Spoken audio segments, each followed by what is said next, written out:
भाभी, आपसे कुछ जरूरी बात करनी है।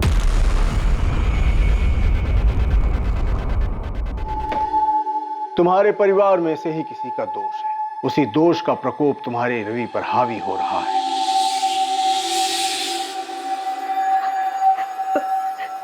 प्रकोप? प्रकोप बाबा? मतलब बाबा, मेरा बेटा ठीक तो है ना बाबा? तुम्हारे घर के आसपास ही है रवि। आसपास मतलब कहाँ बाबा? प्रतीक्षा करनी होगी। दोष का प्रकोप रवि पर बहुत भारी है। कोई ऐसा तरीका नहीं है जिससे रवि जल्दी आ जाए? कोई विधि वगैरह हो?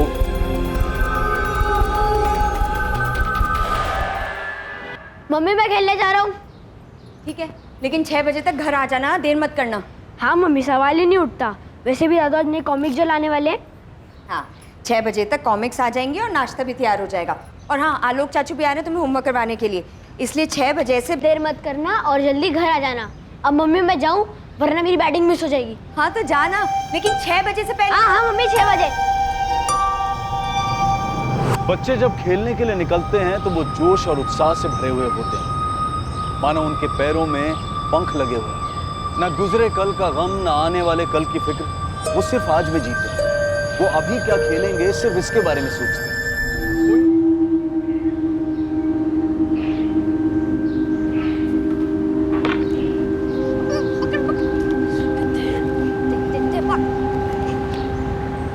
चल रवि, इस बार हम दोनों एक टीम में। नहीं यार गोलू, मुझे जाना है।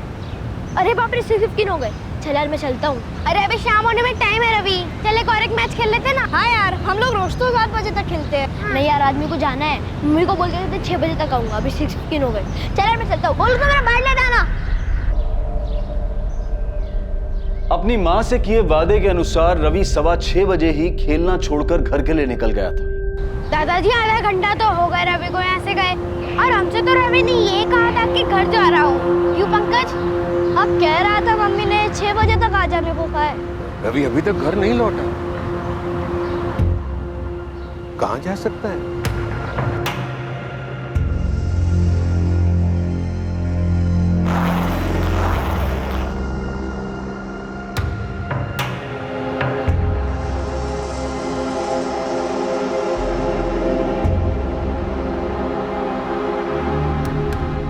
हाँ आलोक, वो रवि तुम्हारे घर आया क्या? नहीं भैया, यहाँ तो नहीं आया। मैं तो थोड़ी देर पहले ही घर लौटा हूँ। कपड़े बदल के आप ही के घर आ रहा था रवि को पढ़ाने के लिए। क्यों, क्या बात है? अरे वो रवि रोज की तरह शाम को घर से बाहर खेलने के लिए निकला था, अब तक घर नहीं लौटा है। भैया आप टेंशन मत लीजिए, कहीं कॉलोनी में कहीं होगा या आसपास की बिल्डिंग में कहीं गया होगा। मैं आ रहा हूँ, हम साथ मिलकर ढूंढते हैं। ठीक है।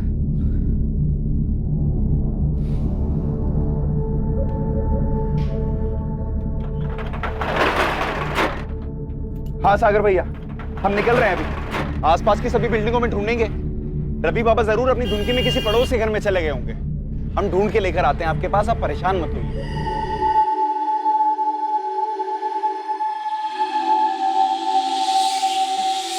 हर्ष, हर्ष मुझे बहुत डर लग रहा है। रिया डरो मत। ऐसे कैसे नहीं डरूं? अगर तुम चले गए और सागर भैया ने आके मुझसे कुछ पूछ लिया तो मैं क्या बोलूंगी? रिया, कोई तुमसे कुछ नहीं पूछेगा, घबराओ मत। और सुनो, मैं तुम्हें फोन करूंगा, तुम मत करना। रिया इतना मत सोच, कुछ नहीं होगा। ठीक है, अभी मैं निकलता हूँ, ध्यान रखना।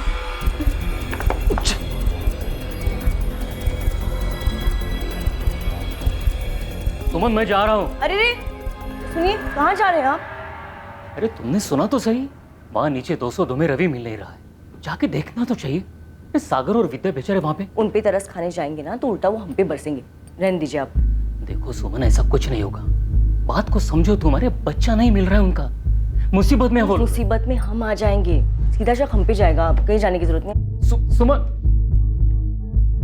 चाचा जी, भाभी, आप दोनों टेंशन मत लीजिए, रवि को हम ढूंढ निकालेंगे। सागर भैया, चल के मैदान के आसपास की बिल्डिंग्स में देखते हैं, रवि यहीं कहीं होगा। चलो।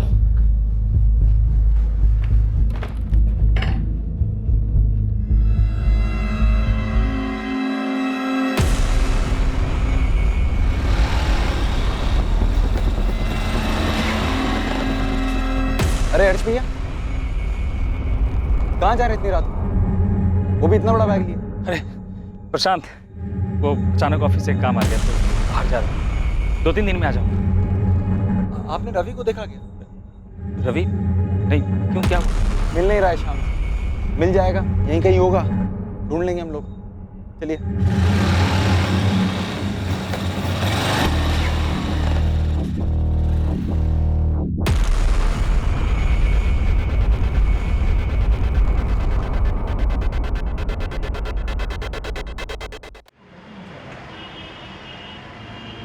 दीदी सच्ची, रवि 6:15 के आसपास चला गया था और बोला था कि घर जा रहा है। चल यार मैं चलता हूँ। अरे अभी शाम होने में टाइम है रवि, चले और एक मैच खेल लेते ना। नहीं यार, आदमी को जाना है। मम्मी को बोल के थे 6 बजे तक आऊंगा, अभी 6:15 हो गए। चल यार मैं चलता हूँ। मुझे तो समझ में नहीं आ रहा है, मैदान हमारी बिल्डिंग से सिर्फ 10 मिनट की दूरी पर है।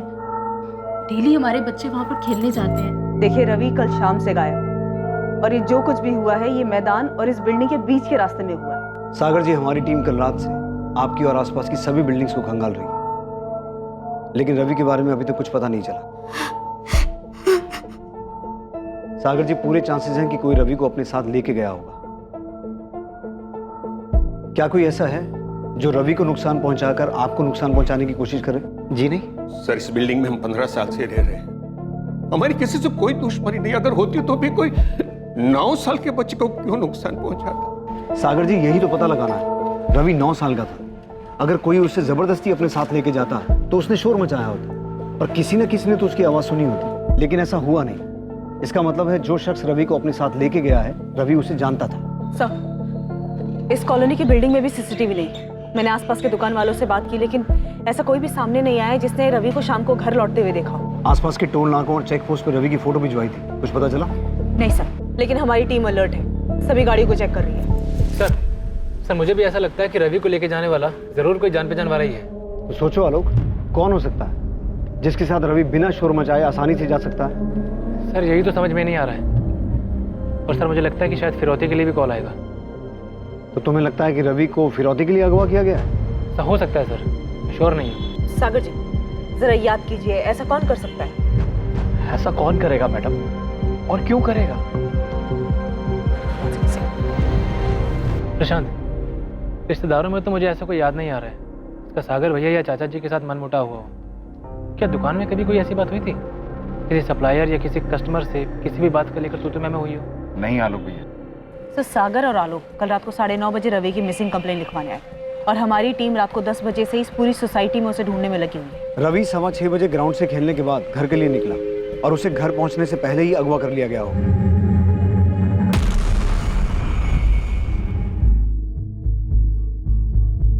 हमारी इन्वेस्टिगेशन 10 बजे शुरू हुई, यानी कि किडनैपर के पास 3.5 घंटे का टाइम था, और अभी 12 घंटे बीत गए हैं, लेकिन फिरौती का कोई कॉल नहीं आया। आपका शक सही लग रहा है, ये काम किसी जान पहचान के आदमी का है। कोई ऐसा शख्स जिस पर रवि को पूरी तरह से भरोसा था। ये किडनैपिंग किसी निजी दुश्मनी का बदला निकालने के लिए की गई है। रवि के माँ बाप से संदिग्धों के नाम निकलवाने पड़ेंगे। रवि के परिवार की कभी ना कभी किसी के साथ कोई रंजिश जरूर रही होगी। 9 साल के बच्चे का इस तरह से गायब हो जाना, ये जरूर किसी गहरी नफरत का ही नतीजा हो सकता है। सागर, 2 दिन हो चुके हैं, तुम्हारा और तुम्हारी पत्नी का फोन टैप हो रहा है, फिरौती का कोई कॉल नहीं आया अभी तक। देखो, मैं अपने तजुर्बे से बोल रहा हूँ, ये किडनैपिंग का केस नहीं है, बात कुछ और है। हम नहीं जानते सर, सच में नहीं जानते हम।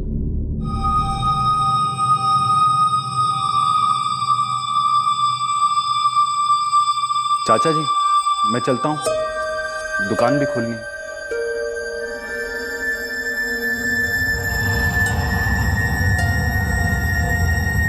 सर, उस मालती विहार कॉलोनी के आसपास के सारे ऑटो रिक्शा छान मारे, सभी दुकानों में भी देखा, पर कहीं कोई लीड नहीं मिल रहा। सर, कहीं ऐसा तो नहीं कि बच्चा सोसाइटी में गया हो और वहीं अंदर कहीं कुछ हुआ हो? होने का तो कुछ भी हो सकता है उस्मान, इसलिए अंदर बाहर सब जगह ढूंढ रहे हैं। कॉलोनी में 2 बिल्डिंग्स हैं, 70 से ज्यादा फ्लैट है, इसलिए टाइम रहते हर एक घर को छानना बहुत मुश्किल है। तो एक काम कर, किसी भी तरह से ये पता लगा कि कॉलोनी में किन लोगों की सागर, विद्या या रवि के दादा किशन त्यागी के साथ कोई अनबन थी। बात पुरानी हो या नहीं, खोद के निकाल। कॉलोनी में सीसीटीवी नहीं है तो क्या हुआ, आंख कान तो बहुत है, किसी ने कुछ तो देखा सुना होगा। जी सर। अच्छा सुनिए, मैं विद्या से मिलने जा रही हूँ, काफी दिन हो गए, अगर खबर नहीं पूछी तो भी शक होगा। ऐसा कुछ नहीं होगा, ज्यादा सोच रही हो तुम। विद्या के इस हाल में उसे तुम्हारे सहारे की जरूरत है। आप मुझे मत सिखाइए मुझे क्या करना है, और विद्या पे आपको इतना तरस खाने की जरूरत नहीं। किस बात की दुश्मनी मैडम? सागर जी तो काफी सीधे साधे व्यापारी हैं। किसी कस्टमर से तो क्या, पिछले 5 साल की नौकरी में उन्होंने मुझसे ऊंची आवाज में बात नहीं करी। अगर सबसे प्यार ही था तो रवि गायब कैसे हो गया? अच्छा ये बताओ, सागर के कोई भाई बहन या उनकी पत्नी विद्या के कोई भाई बहन जिनके साथ जमीन को लेकर कोई लफा या अनबन, ऐसा कुछ सुना है तुमने? रवि बाबा की तरह सागर जी भी अपने पिता की इकलौती औलाद है। विद्या भाभी का पता नहीं मेरे को, पर ऐसा सुना नहीं मैंने कुछ। अच्छा, ये दुकान के अलावा भी कोई बिजनेस है सागर का? बिजनेस नहीं मैडम, किराए पे घर दे रखे हैं। एक अपना घर है, उसके अलावा एक फ्लैट है और 2 घर और हैं। तीनों यहीं पर ही हैं, मालती विहार में। उनमें से 2 किराए पे चढ़ा रखे उन्होंने। कौन कौन है किराएदार? एक तो यहीं रहते हैं 4थे माले पर, अभी अभी शादी हुई है उनकी, रिया यादव और हर्ष यादव। और दूसरे किराएदार? ममता पांडे, वो विधवा हैं, 2 साल से अपने बेटे पंकज के साथ रहती हैं। ये पंकज पांडे वही है ना जो उस दिन शाम को रवि के साथ खेल रहा था? हाँ मैडम। और वो तीसरा घर, वो खाली हो, किराए पे नहीं चढ़ा है? वो किराए पे नहीं है, वहाँ तो आलोक भैया रहते हैं। आलोक भैया सागर जी के दूर के रिश्तेदार हैं, चचेरे भाई हैं। वो उनसे किराया नहीं लेते। वो रवि को ट्यूशन भी पढ़ाते हैं और वो काफी परेशान भी है रवि को लेकर। सर एक्चुअली आपको एक घर की तलाशी जरूर लेनी चाहिए। पता नहीं मेरे ध्यान से कैसे निकल गया। किसका घर? अरे मैडम, क्या कर रही हैं आप बिल्कुल सही नहीं कर रही हैं। सुमन शांत हो जाओ, ये लोग अपना काम कर रहे हैं। हाँ देख रही हूँ इनका काम, पूरी सोसाइटी के सामने हमें जलील कर रहे हैं ये लोग। कुछ नहीं मिला। नहीं मिला ना रवि, ना उसके कपड़े मिले, मतलब गलत थी ना आपकी खबर। अब बताइए किसने दिया था हमारा नाम? सुमन जी, नंदन जी आप लोग को तकलीफ हुई उसके लिए हम सोचते। नहीं नहीं, मैं जानती हूँ आपको मुझ पे शक क्यों हुआ है, क्योंकि मेरी औलाद नहीं है ना, मेरे बच्चे नहीं हो सकते, इसलिए आपको लगा कि ऐसा कुछ नहीं है। ऐसा ही है, जिस औरत के बच्चे नहीं होते वो दूसरों के बच्चे चुरा लेती है, ऐसा ही लगता है ना? सुमन जी, हमारे पास ठोस वजह थी। आपका और विद्या का झगड़ा हुआ था और आपने विद्या को धमकी भी दी। विद्या, तुझे कितनी बार बोला है कि सुबह के टाइम पे मोटर मत इस्तेमाल किया कर, सारा काम मेरे घर पे धरा का धरा रह जाता है, पानी नहीं भर पाया घर में। दीदी मैं कितनी बार कहूँ कि मैंने मोटर चालू नहीं की है, आज पानी जल्दी चला गया तो इसमें मैं क्या कर सकती हूँ? देख विद्या, झूठ मत बोल वरना देख लेना मैं क्या करूंगी। अरे सुमन छोड़ ना, क्यों जब देखो सबसे झगड़ा करती रहती है। अरे वाह विद्या, तूने तो सुधा को भी अपनी साइड में कर लिया, बड़ी चालाक निकली तू तो। दीदी मुझे आपसे बहस नहीं करनी है, आपके पास तो कोई काम है नहीं, तो आप फुर्सत में लड़ाई कर सकती है, पर मेरे पास बहुत काम है। मुझे रवि को स्कूल के लिए तैयार करना है, उसका नाश्ता बनाना है, तो आप प्लीज जाइए यहाँ से। एक सेकंड, मतलब कहना क्या चाहती है तू? हाँ, मेरी औलाद नहीं है इसलिए मैं झगड़ा कर रही हूँ? नहीं सुमन, विद्या ने ऐसा कुछ नहीं कहा है, तू चल। हाँ हो भी सकता है, शायद इसीलिए इतना गुस्सा भरा है आपके अंदर। बेटे की माँ होने का इतना घमंड मत कर विद्या, वरना किसी दिन ना तुझे बहुत पछताना पड़ेगा। हाँ मैंने ऐसा कहा था क्योंकि मैं गुस्से में थी। विद्या ने मुझे ताना मारा था और वो भी सुधा के सामने। मैडम वो बात उसी दिन खत्म हो गई थी, मामूली सा झगड़ा था वो। सर कोई मामूली झगड़ा नहीं था वो। जहाँ तक मुझे याद है विद्या भाभी उस झगड़े के बाद काफी दिनों तक परेशान रही थी। मम्मी मैं जा रहा हूँ। रवि, अरे मम्मी क्या कर रही है, स्कूल के लिए लेट हो रहा, जाने दो, आलोक चाचू आ गए। अच्छा लेट हो जाएगा। अभी चुप करके बैठ कर। ये क्या कर रही हो मम्मी? कोई नहीं मैजिक एक सीखी जिससे मैं गायब हो जाऊंगा। ऐसा नहीं बोलती। रवि जल्दी कर, लेट हो रहे। चाचू बचा लो। रवि, अभी क्या हुआ? नजर क्यों उतार रहे हमारे हीरो की? नहीं बस ऐसे ही, ताकि किसी की बुरी नजर ना लगे इसे। हमारे हीरो को किसकी नजर लगेगी? मैं हूं इसके साथ, अब खाम का टेंशन ले रही है। Bye mummy. बाय।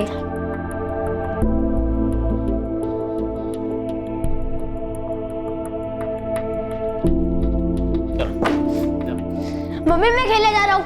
रवि धीरे, और 1 घंटे में वापस आ जाना। नहीं मम्मी 2 घंटे प्लीज। कोई मोल भाव नहीं, 1 घंटा मतलब 1 घंटा, समझे? जल्दी वापस आना।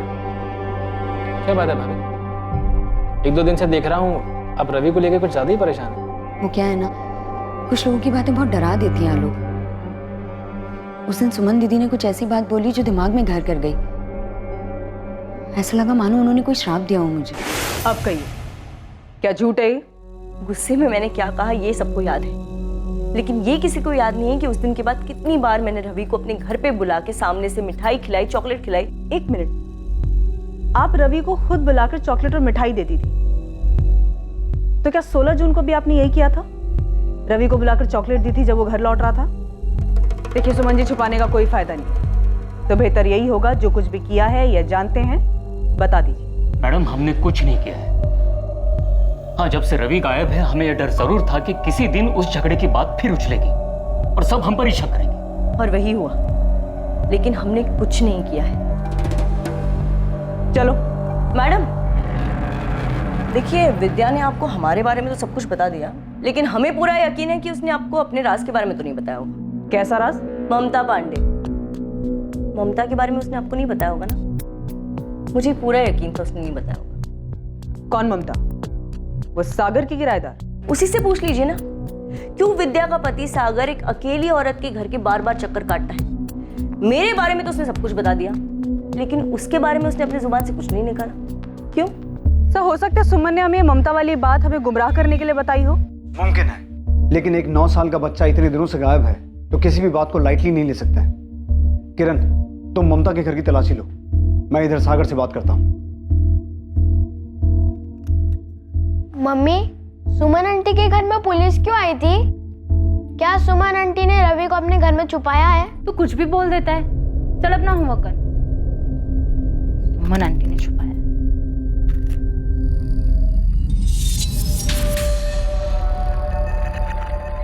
गोलू, उस दिन जब तू रवि के साथ खेल रहा था तो क्या सुमन आंटी वहां से गुजरी थी?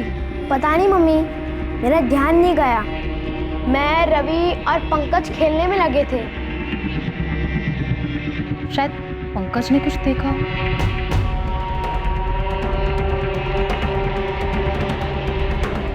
सागर, तुम्हारे और ममता के बीच क्या है? आपको पता भी, अब क्या बात कर रहे हैं? अब सागर भैया भी शक कर रहे हैं? शक नहीं, सवाल कर रहा हूं। सागर, क्या रवि तुम्हारी किराएदार ममता पांडे के बुलाने पे उसके घर जा सकता है? क्या ममता कुछ ऐसा कर सकती है? पर आप ममता पांडे को इसमें क्यों घसीट रहे हैं? ममता क्यों रवि को गायब करेगी? हाँ, ये सच है कि मैं ममता से मिलने अक्सर उसके घर जाता हूँ, लेकिन जैसा आप सोच रहे हैं वैसा नहीं है। तो फिर कैसा है? सर, 3 साल पहले ममता पांडे के पति की डेथ हो गई थी। तब से वो बेचारी अकेले अपने बेटे पंकज की परवरिश कर रही है। मैं कभी कभी पैसों से थोड़ी बहुत उसकी मदद कर देता हूँ, उसके बेटे के साथ खेल लेता हूँ इंसानियत के नाते, बस।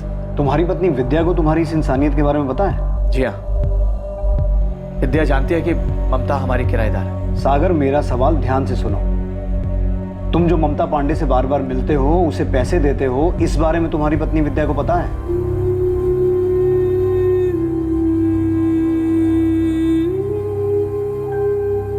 हाँ, सागर अक्सर मुझे पैसों से मदद किया करते थे, और ये बात उसने अपनी पत्नी विद्या से छुपाई भी थी।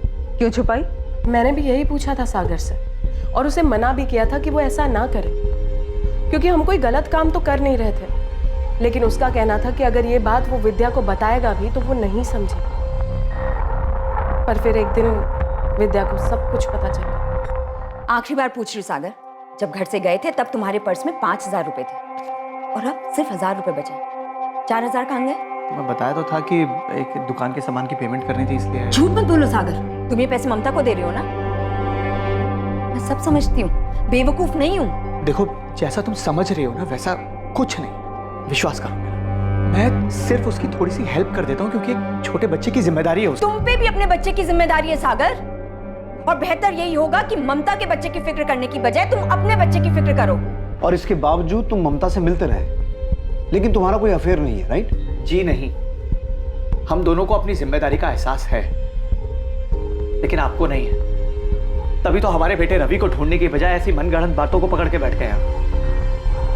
अब ये बातें विद्या से मत पूछेगा, वैसे उसकी हालत बुरी है। उससे भी बुरी हालत में तुम्हारा बेटा रवि हो सकता है सागर, लेकिन तुम फिर भी हमसे सच्चाई छुपा रहे हो। मैं आपसे कोई सच्चाई नहीं छुपा रहा हूं। ठीक है, ये बताओ कि ममता का बेटा पंकज और रवि दोस्त है ना? तो रवि कभी कभी जाता था ममता के घर? हाँ, पंकज के साथ 1-2 बार रवि घर आया था खेलने के लिए। क्या 16 जून को भी रवि आया था? मैं आपसे कह रहा हूं, ममता रवि के साथ कुछ गलत नहीं कर सकती। वो खुद एक माँ है, रवि की उम्र का तो खुद का बच्चा है उसका। और रवि ही एक अड़चन था तुम दोनों के रिश्ते में। ममता शायद जानती थी कि तुम विद्या को तो छोड़ सकते हो, लेकिन रवि को नहीं। इसलिए शायद ममता ने। सर, आप रवि को ढूंढिए, और अगर ममता को गिरफ्तार करने से रवि मिल जाता है तो ऐसा ही कीजिए। इस वक्त मुझे मेरा बेटा रवि चाहिए, बस।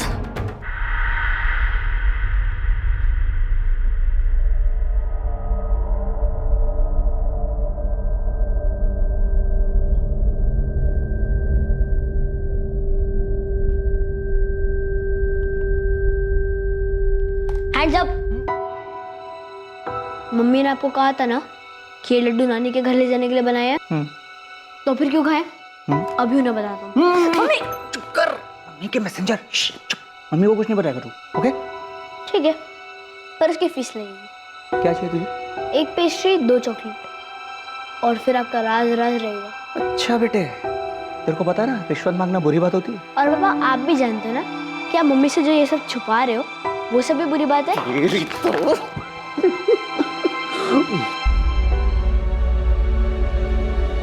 आलोक, भाई अब तो ही कुछ करना।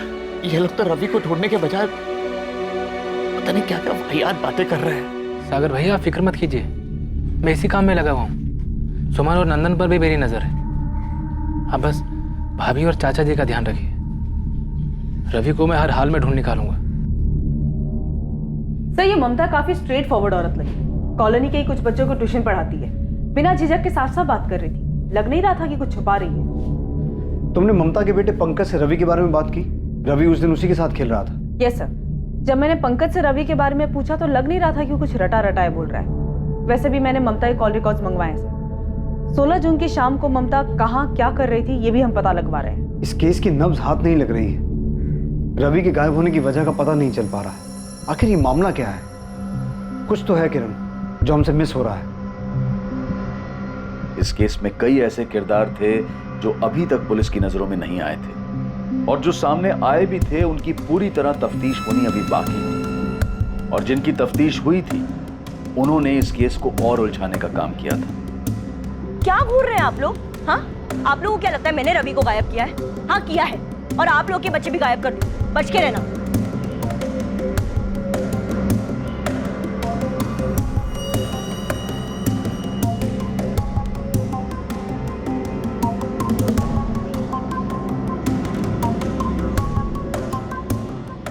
रवि के गायब होने से पूरे इलाके में डर का माहौल था, लेकिन सबसे बड़ी मुश्किल की घड़ी रवि के परिवार वालों के लिए थी। रवि की गैर मौजूदगी ने उनकी जिंदगी वीरान कर दी थी।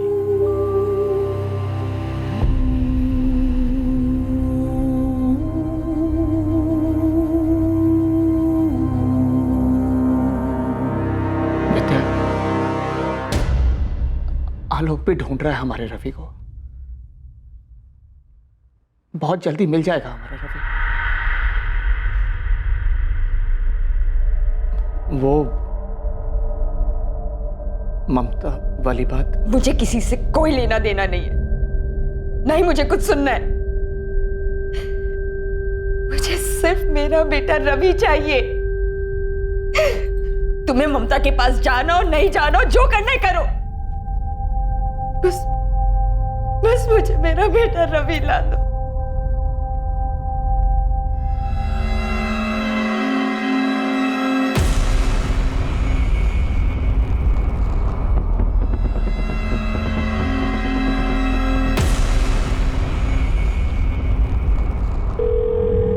हाँ रिया, मैं बोल रहा हूँ। सब ठीक है वहाँ? हाँ फिलहाल सब ठीक है। किसी ने मेरे बारे में पूछा? नहीं, अब तक तो नहीं। अच्छा है, सबका ध्यान रवि को ढूंढने में, हम पे नहीं। लेकिन पुलिस हर घर में पूछताछ कर रही है। करने दो, हमारे घर आएगी तो कुछ नहीं मिलेगा उन्हें। बस तुम सोच समझ के जवाब देना। हर्ष, मुझे अब कितने दिन यहाँ रहना होगा? बस कुछ दिनों की बात है रिया, मैंने सारी तैयारी कर ली है। सब कुछ प्लान के हिसाब से चल रहा है। ठीक है।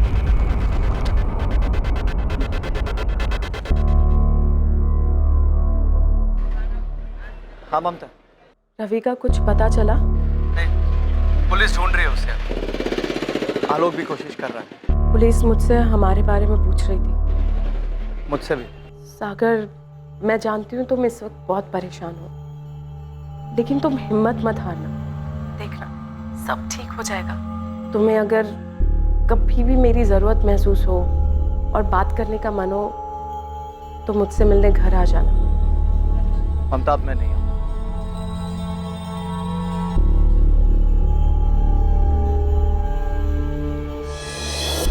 मैम, अगर सुमन और नंदन के 1 महीने के कॉल रिकॉर्ड्स में कुछ नहीं निकला है तो आप उनके 3 महीने के कॉल रिकॉर्ड्स निकलवाइए। और क्या आपने उनकी लोकेशन डिटेल्स चेक की? करेंगे, सब करेंगे, और कॉल रिकॉर्ड्स भी निकलवाएंगे। नंदन, सुमन, ममता और तुम्हारे भी। मैं समझता हूँ मैम, कि आपको मेरे इस केस में इंटरफेयर करना बिल्कुल पसंद नहीं। और आप ही बताइए मैं कैसे ना करूं इंटरफेयर। रवि जब से पैदा हुआ है मैंने उसे अपनी गोद में खिलाया मैम। बाकी मेरा आपको परेशान करने का कोई इरादा नहीं है। सर पूरे एरिया में पता किया, ये कॉलोनी बेगिंग माफिया या किडनैपिंग गैंग के रडार में थी ही नहीं। सर हमने ममता और सुमन पर भी नजर रखी हुई है। ममता भी उस शाम पड़ोस में ट्यूशन पढ़ा रही थी। कहीं से कोई लीड ही नहीं मिल रही है। रवि आखिर है कहाँ? ना कॉलोनी के अंदर कहीं मिल रहा है, ना बाहर किसी मूवमेंट का पता चल रहा है, ना ही अभी तक फिरौती का कॉल आया है। किरण मुझे बच्चे को लेकर बहुत डर लग रहा है।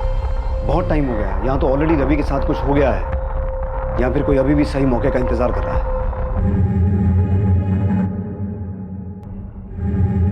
विद्या,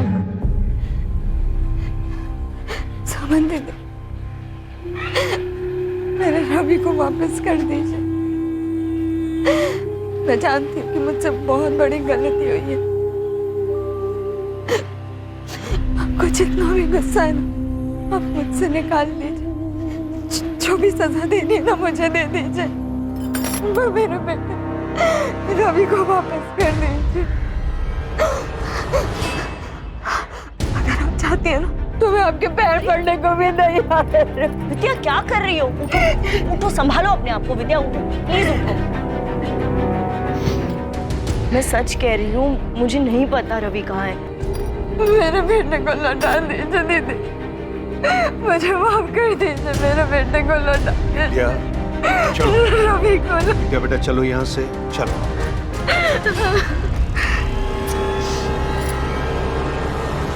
सर रवि जिस मैदान में खेल रहा था उस मैदान के आसपास 3 बिल्डिंग में मैंने तलाशी ली।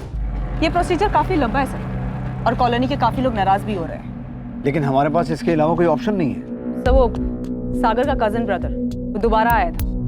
सर सागर से ज्यादा तो आलोक उतावला रहता है, अपने आइडियाज देता रहता है अलग से। मुझे आलोक पे भी शक होता है। आलोक की बैकग्राउंड डिटेल सामने आई? से इन्फॉर्मर्स लगे हुए हैं। फिलहाल इतना पता चल पाया है कि सागर का चचेरा भाई है आलोक, रवि को ट्यूशन पढ़ाता था।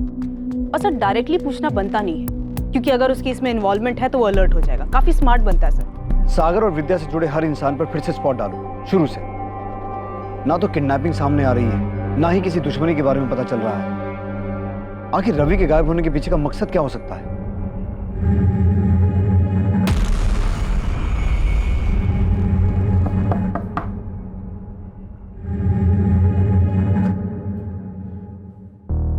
भाभी, आपसे कुछ जरूरी बात करनी है।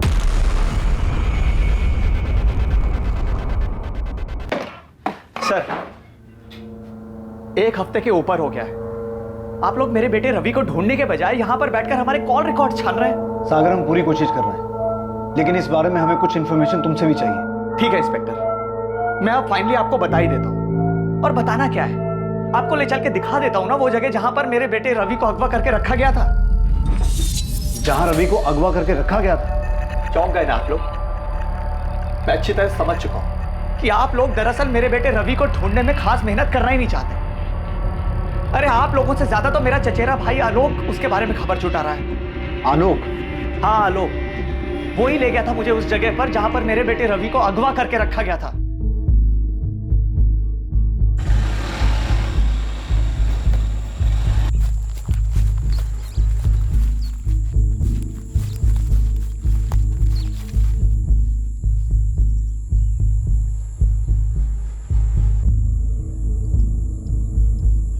आलोक, यहाँ तो कोई भी नहीं है। तुमने तो कहा था रवि यहीं पे। रवि यहीं था सागर भैया, उन लोगों ने अपना ठिकाना बदल लिया। हमारा रवि अकेला ऐसी जगह पर? आलोक कहाँ होगा रवि? कब मिलेगा हमें? भैया आप टेंशन मत लीजिए, मैं जल्दी ढूंढ निकालूंगा उसे। मिल जाएगा वो, मेरे आदमी इसी काम में लगे हुए। आलोक के लोग? कौन से लोग? उसे कैसे पता उस जगह के बारे में? उसके इन्फॉर्मर्स के जरिए। आलोक के इन्फॉर्मर्स? जी, आलोक आईबी में ऑफिसर है। आलोक इंटेलिजेंस ब्यूरो में है? पुलिस के लिए यह एक चौंका देने वाला खुलासा था। यही नहीं, एक हद तक पुलिस के लिए शर्मिंदगी की बात भी थी, क्योंकि दूसरे डिपार्टमेंट का एक ऑफिसर इन्वेस्टिगेशन में उनसे आगे था। देखिए मैंने कहा ना, हम आपका सारा किराया चुका देंगे। कहीं भागे तो नहीं जा रहे हैं ना? आप प्लीज बस थोड़े दिन रुक जाइए। दिन नहीं महीनों से रुके हुए, और कितना रुकेंगे। देखिए रिया भाभी, आप लोगों की ना किस्मत बहुत अच्छी है। जब से रवि बाबा गुम हुए हैं ना, सागर जी का काम पे बिल्कुल ध्यान नहीं है। नहीं तो अभी तक तो आप और हर्ष भाई। वैसे हर्ष भाई कब आ रहे हैं? वो जल्दी आ जाएंगे। देखिए आप सब्र रखिए प्लीज। अच्छा प्रशांत भैया, अब मैं रखती हूँ, घर का बहुत सारा काम बाकी है। आई एम सॉरी सर, मैंने आपसे अपनी आइडेंटिटी छुपाई। पर आप समझ सकते हैं, हमारी लाइन के काम में कुछ बातें कॉन्फिडेंशियल रखनी पड़ती। लेकिन आलोक, तुम्हें उस जगह के बारे में कैसे पता चला जहां रवि को अगवा करके रखा गया था? I am sorry sir, actually ऐसी कोई जगह है ही नहीं। मतलब? सर ये सच है कि मेरे आईबी डिपार्टमेंट के खबरी इस केस में लगे हुए हैं, पर ये किडनैपिंग की जगह मैंने सागर भैया को तसल्ली देने के लिए क्रिएट की थी। मैं कुछ समझा नहीं। सर सागर भैया हिम्मत हार चुके थे। उन्हें लग रहा था कि रवि जिंदा ही नहीं है। वो टूट जाते तो भाभी और चाचा जी का क्या होता। उनकी उम्मीद को जिंदा रखने के लिए मैंने ऐसे किया सर। लेकिन आलोक, इससे एक मिनट सर। हाँ बोलो, पक्की बात है? ठीक है, बाद में बात करता हूँ। सर मेरे डिपार्टमेंट के खबरी ने अभी अभी एक बहुत तगड़ी लीड दी है। पहले मुझे लग रहा था कि ये काम किसी करीब के आदमी का है, पर ऐसा है नहीं। बात कुछ और ही है। साफ साफ बोलो आलोक, लीड क्या है? नरबली। रवि लड़का है तो फ्लैश डेट का चांस ही नहीं। और बैगिंग माफिया को मैं अच्छे से स्कैन कर चुका हूँ, और आप लोग भी। सिर्फ यही एक एंगल है जो हमने टच नहीं किया। सर मेरे खबरी का कहना है कि मालती विहार कॉलोनी के कुछ परिवार हैं जो बलि में विश्वास करते हैं। कौन? नाम नहीं पता सर। ये खबर मेरे खबरी के पास बहुत घूम घूम कर आई, लेकिन अपने तजुर्बे से इतना जरूर कह सकता हूँ कि इतने सालों में इस खबरी की कोई भी खबर गलत साबित नहीं हुई है। नरबली? तुम्हारे परिवार में से ही किसी का दोष है। उसी दोष का प्रकोप तुम्हारे रवि पर हावी हो रहा है।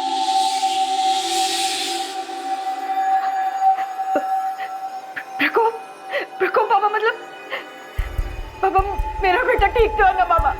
तुम्हारे घर के आसपास ही है रवि। आसपास मतलब कहाँ बाबा? प्रतीक्षा करनी होगी। दोष का प्रकोप रवि पर बहुत भारी है। कोई ऐसा तरीका नहीं है जिससे रवि जल्दी आ जाए? कोई विधि वगैरह हो?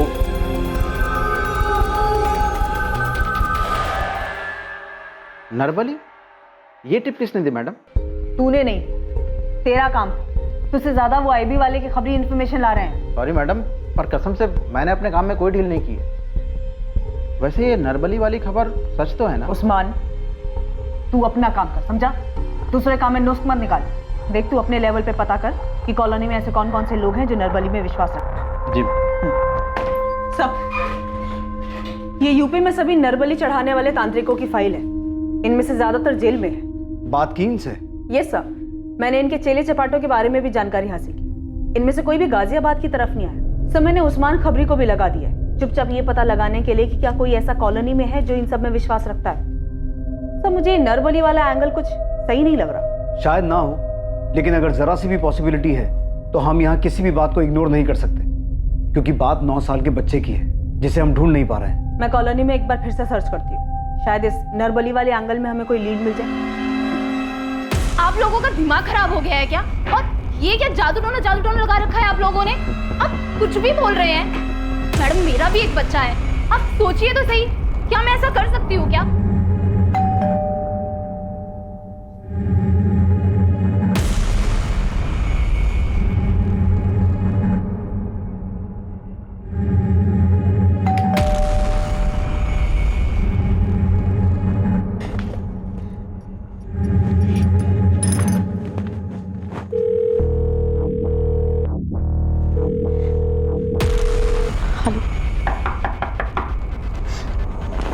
जी क्या हुआ?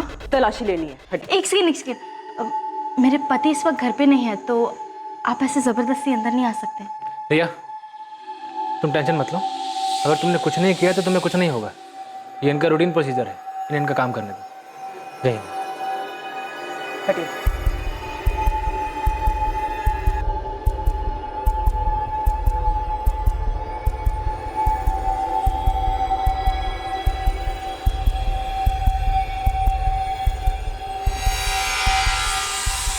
मैम, यहाँ पे कुछ नहीं मिला।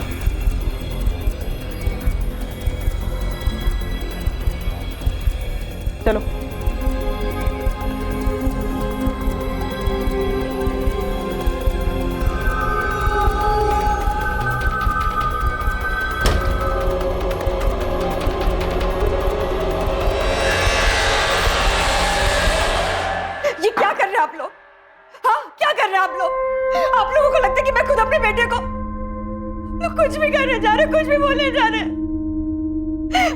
मेरा बेटा है, माँ उसकी मैं कैसे।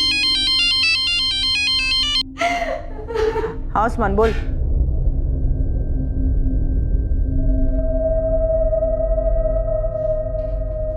आप खुद बाबा के पास गई थी या कोई लेके गया था? हाँ सर, सच है ये। मैं ले गया था विद्या भाभी को बाबा जी के पास, क्योंकि परेशान थी हूँ बहुत ज्यादा। काला जादू और बलि चढ़ाकर तेरे बाबा परेशानी दूर करते हैं? ये क्या कह रहे हैं आप? मैं बाबा जी में विश्वास रखता हूँ, लेकिन ये काला जादू और बलि वली से मेरा कोई लेन देन नहीं है। मैं तो इसलिए ले गया था विद्या भाभी को, ताकि उनको मन की शांति मिले। लेकिन अगर तू अपनी शांति चाहता है तो सच बोल, वरना ये डंडा बोलेगा। हर्ष, पुलिस ने प्रशांत भैया को पकड़ लिया है। रिया वो सब छोड़ो, तो आज के आज निकलो वहां से, और जो भी पहली ट्रेन मिले पकड़ के कानपुर आ जाओ। ठीक है। किस गुनाह की सजा दे रहे हैं सर आप? मैं सच में सागर भैया और भाभी का भला चाहता हूं मैं, ताकि उनको तसल्ली मिले। लेकिन तेरे जवाब से हमें तसल्ली नहीं मिली। सर ये क्या कह रहे हैं सर आप? मैं सच में उस दिन रवि को ढूंढ रहा था, पैंतरा नहीं है ये कोई। सर मुझे कुछ याद आ रहा है सर। अरे हर्ष भैया, कहाँ जा रहे इतनी रात को? वो भी इतना बड़ा बैग लिए। अचानक ऑफिस से काम आ गया तो बाहर जा रहा हूँ।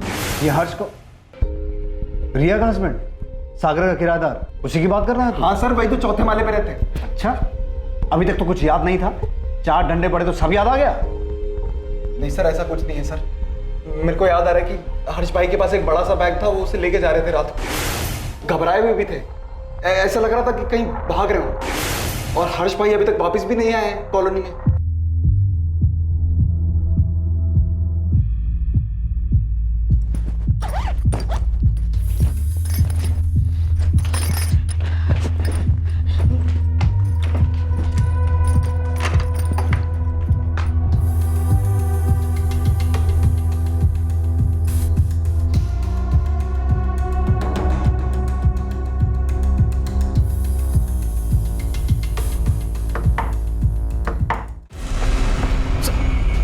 अच्छे से देखो। सर ये आप लोग क्या कर रहे हैं? सर मैंने कुछ नहीं किया। कुछ नहीं किया? गलती हो गई, मैं सागर भैया को धोखा नहीं दे रहा।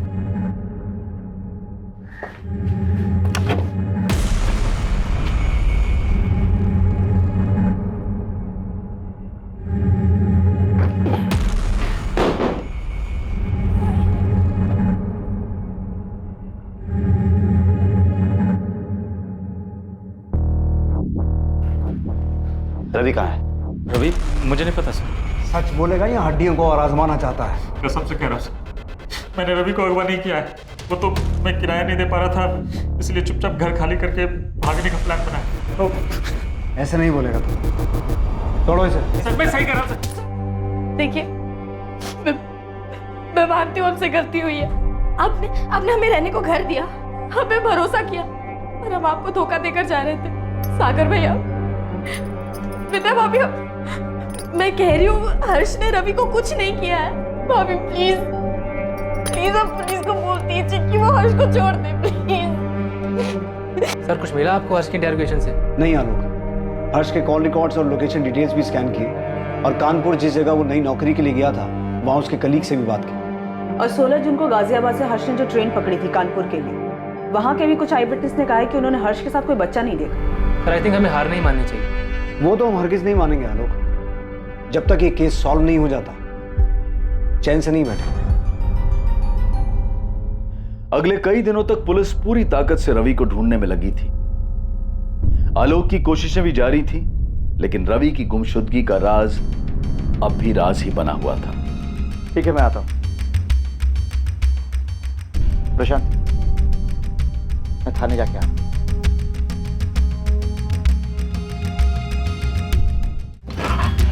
सर आओ आलोक। सर आपने इतना अर्जेंटली बुलवाया, कुछ पता चला क्या रवि के बारे में?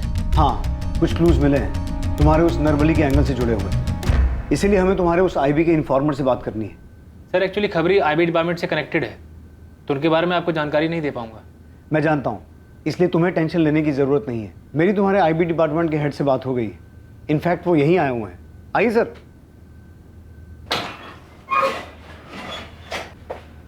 ये हैं तुम्हारे आईबी डिपार्टमेंट के हेड मिस्टर कैलाश चौहान। कैसे आलोक? Fine sir. इन्होंने परमिशन दे दी है। हाँ आलोक, बता दो अपना सोर्स, कौन है तुम्हारा खबरी? सॉरी सर, मैं आपकी बात रिस्पेक्ट करता हूँ, लेकिन वो खबरी जो है सर, वो सर ये आईबी डिपार्टमेंट के हेड नहीं, हमारा कांस्टेबल है विलास रावत। तेरा खेल खत्म हो गया आलोक, तू कोई आईबी ऑफिसर नहीं है। यही सोच रहा है ना कि तेरी असलियत हमें कैसे पता चली? तेरे ही बड़बोलेपन ने तुझे फंसा दिया। बोल उस्मान, क्या खबर सुनानी है? मैडम, कब से मुझे बात खटक रही थी कि जो खबर हम लोग नहीं खोद पाए, इस आईबी के खबरी ने कैसे खोद निकाली। तो सोचा क्यों ना मिलकर देखा जाए, ऐसी क्या खास बात है इस आईबी के खबरी में। तो मैंने अपने पंटर सुलेमान को बोला, वो भी आईबी के कुछ अफसरों के लिए काम करता है, तो उसने मिलवाया मुझे। कहाँ है मिलवा? ये देखिए मेरे बाजू में, आपके उस आईबी के आलोक का खबरी। क्या बक रहा उस्मान? सच बक रहा हूँ मैडम, ना कोई खबरी है और ना ही आलोक नाम का कोई अफसर है आईबी में। रवि मेरा एक राज जान गया था, इसलिए मुझे ऐसा करना पड़ा। रवि, चल घर चल, एक मस्त चीज दिखाता हूँ तुझे, चल। नहीं चाचू, मुझे घर जाना है, वो दादू ने कॉमिक लेकर आए होंगे। अरे चल ना, 2 मिनट की बात है, फिर मैं चलता हूँ ना तेरे साथ घर।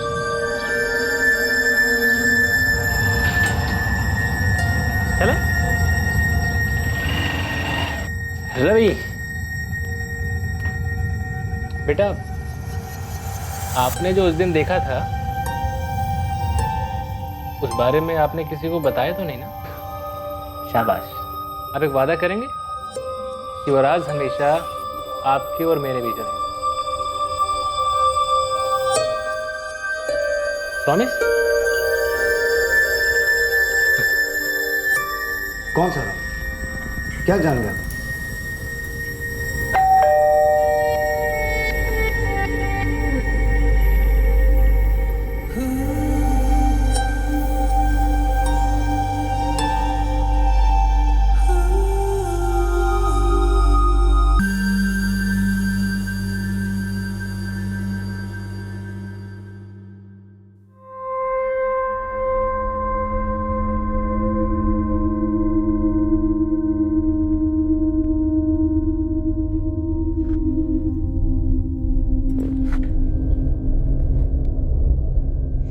आलोक चाचू? रवि, तुम अंदर कैसे आ गए? रवि, रवि? रवि, रिया, तुम पागल हो? ऐसे क्यों चला रही थी? रिया, मैं घबरा गई थी, इसने किसी को बता दिया तो। मैं देखता हूँ, डोंट वरी। आलोक जल्दी जाओ प्लीज। रवि,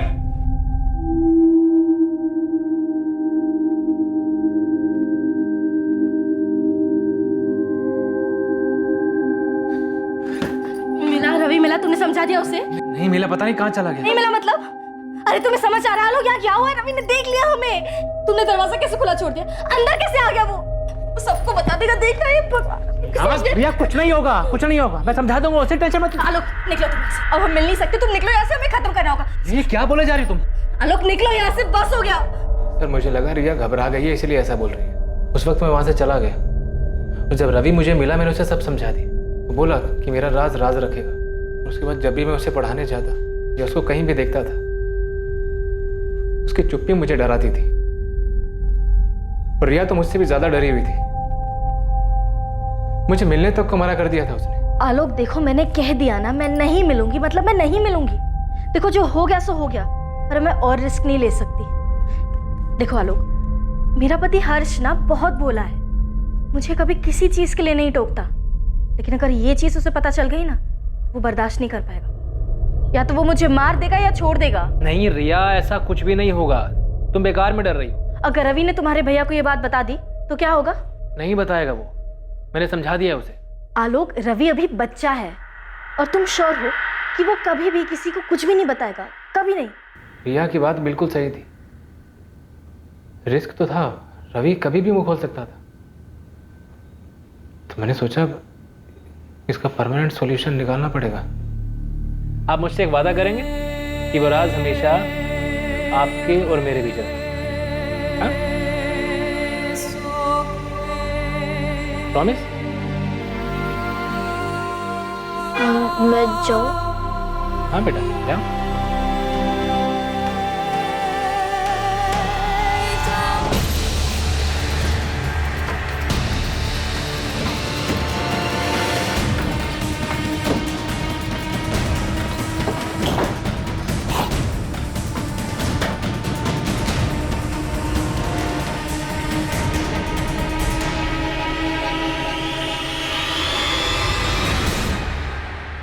पिछले 2 महीनों से रवि की लाश आलोक के ही घर में एक बैग के अंदर सड़ रही थी। रिया भी शामिल थी इसमें?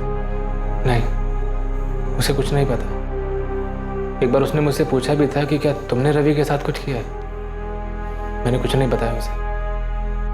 आलोक और रिया के अवैध रिश्ते की असलियत से बेखबर हर्ष यही समझता रहा उसका बिना किराया दिए भाग जाने का प्लान ही रिया की परेशानी का कारण। सागर और विद्या सच्चाई जानने के बाद बिल्कुल टूट चुके थे। कोई सोच भी नहीं सकता था कि आलोक, जो रवि को अपने बेटे जैसा मानता था, उसी ने रवि की निर्मम हत्या की थी।